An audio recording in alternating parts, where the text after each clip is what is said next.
Hello, my name's Glenn Samuel and I'm a commercial and landscape photographer located in the Blue Mountains of New South Wales, and this is my truth. I'd like to offer a big shout out to Touchdown Digital, the sponsor of this week's video. Well, hello everybody, welcome back to Sniper Photography. Today I want to talk to you about a few things with my photography, but more importantly about thoughts and why I think psychology plays a big part with our photography. Now, my journey with photography started way back in 1973. At the age of 10, I received a camera for Christmas from my mother and father. Most of my friends from school in the street here, they received push bikes, scooters, soccer balls, footballs, snorkeling equipment. I received a camera at the age of 10 in 1973. It was a Yashica 35mm rangefinder camera. I knew what it was, but I didn't know how to use it. And it wasn't until about 3 to 4 years later that I discovered photography. And that was in the makeshift darkroom that I used inside our family home. I grew up in Blacktown in New South Wales in a 3-bedroom fibro house with 1 bathroom, and I kindly asked my parents could I turn the bathroom, the only bathroom we had, into a dark room. And it was then at the age of 14 that I started developing my skills as a photographer in the dark room. And the first thing that I realised was light. Light is everything in photography. You have to embrace light, you have to understand it, and you have to work with it. But more importantly, you have to know how to use it in your landscape photography. So light is very, very important. Now, one of the questions that I inevitably get asked by everybody, and it's just I think it's a given, this question, and that question is, what camera do I use? Well, for my personal landscape photography, I use 2 bodies, a Canon 5D Mark IV, which is an absolute fantastic camera. It is quite a beautiful camera to use, but I also use a Canon 5D Mark III, which is my personal favourite. And yes, it's getting on in age now, the 5D Mark III, but what a camera. It has served me very, very well. In actual fact, I prefer to use the 5D Mark III over the more recent 5D Mark IV, but that's for personal reasons. Then they ask me, what lenses do I use? Well, I have 8 lenses, everything from an ultra-wide 14mm fixed focal length lens, 20mm fixed focal length wide angle. Then I got 16 to 35, 17 to 40, 24 to 105. I also have a 50mm 1.8, a 70 to 200 and a 100 to 400. So with lenses these days, I believe they are critical to the quality of your image. Not so much the camera body, but the lenses, the glass. Because remember, this light has to transfer its way through the glass. So I believe the money should be spent with your lenses. And there really is no excuse for you to be caught out on site because you didn't have the right lens. There's plenty of good lenses available to each and every one of us out there. So that's what I use. I also use filters. Now, I know you can use filters in Lightroom, Photoshop, but I prefer to use the filters on site. That way I'll get a true representation of how the image is going to look. And I prefer to use the filters instead of doing it on a computer. I try and get everything right in camera and maybe do a slight tweak in Lightroom. Lightroom now is the more modern version of the home darkroom that I created nearly over 40 years ago. And I love using it, but I find that a lot of people rely on it to fix a poorly constructed image. So you really need to get it right in camera. The next thing that I find very truthful in photography is the actual making of a photograph.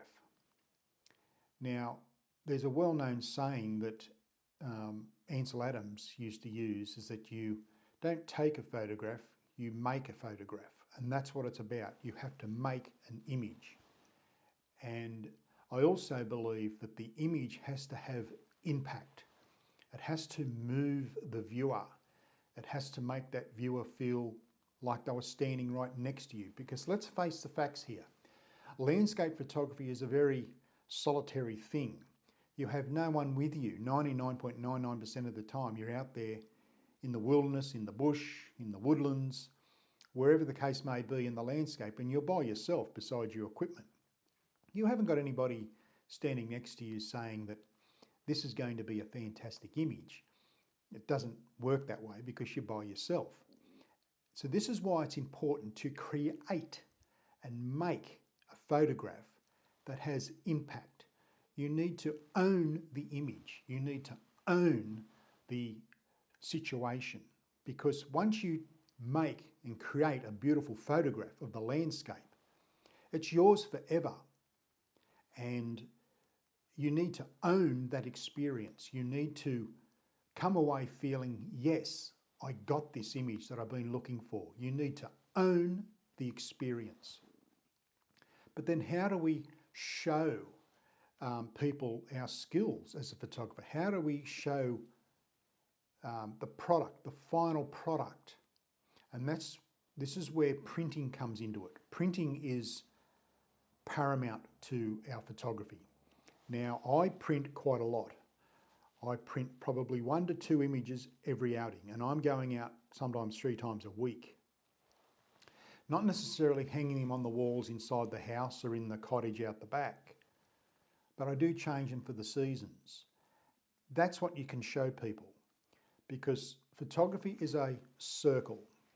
From the beginning of planning your location and your shoot, the travelling and the expense to get there, the expense of your equipment, the actual setting up of the shot and the image, and then taking the shot, coming home, doing your editing, and then that's it.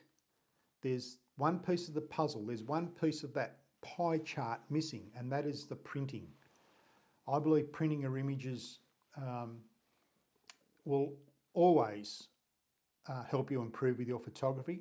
Plus, it's the final piece of the puzzle. So if you've been thinking about printing your images, I strongly suggest you do so. Next is the arrival on a scene.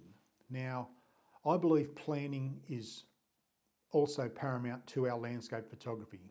Yes, sure, you can get lucky, but favour chances the prepared mind. And by planning, you are saving yourself so much time and also giving yourself the opportunity to make and create a beautiful landscape photograph. Now, when you create and make a photograph, you're building something that you're proud of.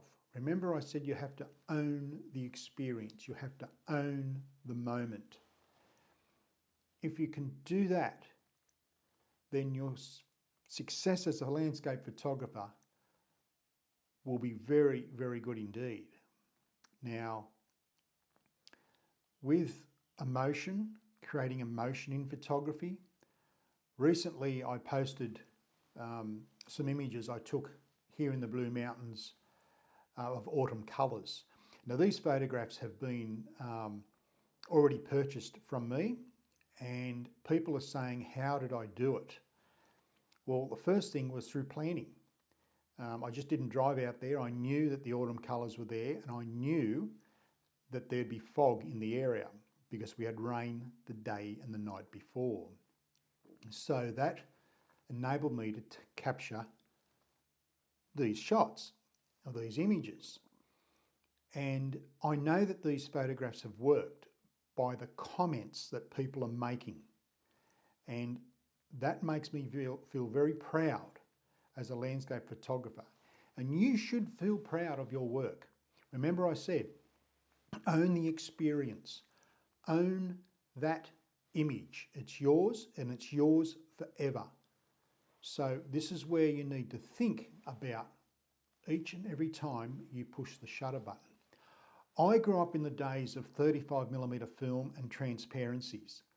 Now, when I arrive at a scene and I think, look, I don't know whether it's going to work, I look through a view catcher, I take a photo with my phone, I turn my back to the image or to the scene and look at the image, and then I make an assessment from there.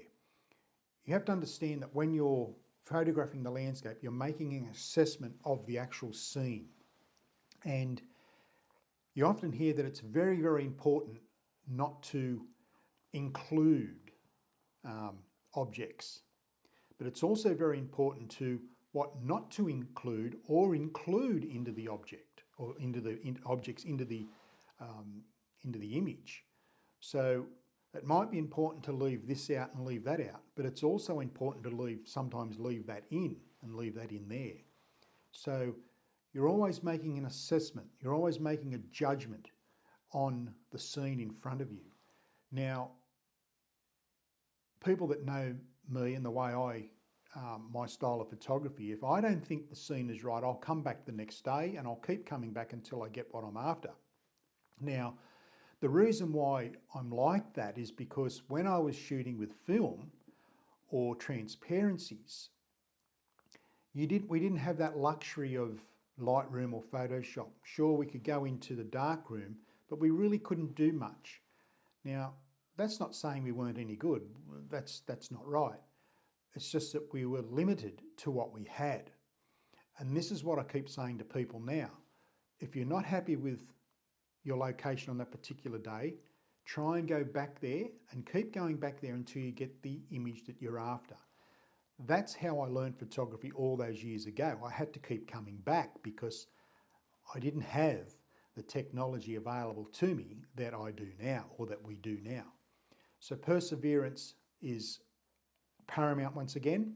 I know I use that word paramount a lot, but you need to start thinking about what you're actually shooting, and because you're making an image. You're not just taking a photo. A photo is just a photo. You can take that with anything or any phone. But to learn the craft of photography is important. That's to get to know how to use your camera. You need to know how to use your camera. And it doesn't matter what camera you've got. More importantly is what lenses you're using, because lenses and focal length will dictate how that image looks.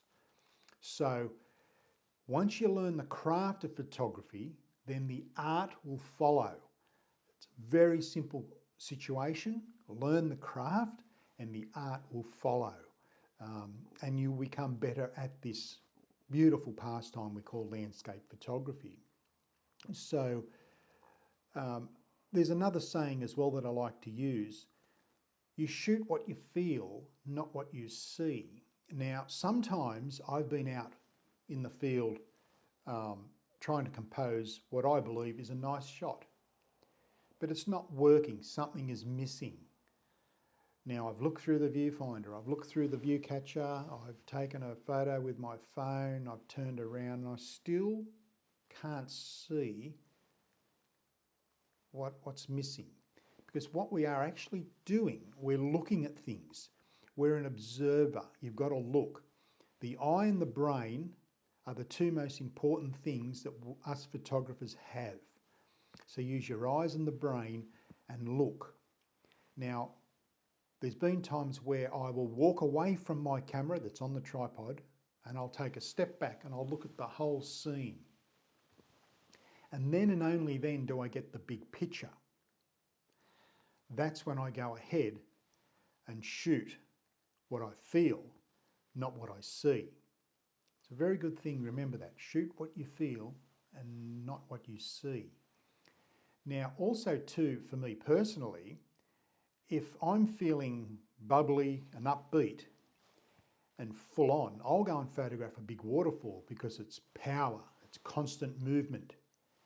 If I'm feeling a bit subdued, a bit slow, a bit sad, I will go and photograph a field in the fog with a lone tree, because the way you're feeling will also dictate how your images turn out. Remember, photograph what you feel, not what you see. This all marries in at the end to you becoming a very, very proficient landscape photographer. That is my story. Thank you for joining me here at Sniper Photography. I hope you enjoyed this little video. I think it's very, very important to really think about your photography. It is a mind game, landscape photography. It can be lonely sometimes, but remember, shoot what you feel, not what you see. So until next time, my name's Glenn Samuel. Thank you for watching Sniper Photography. And as I always say, be nice to yourself, family and friends, but most of all, you keep shooting. Take care.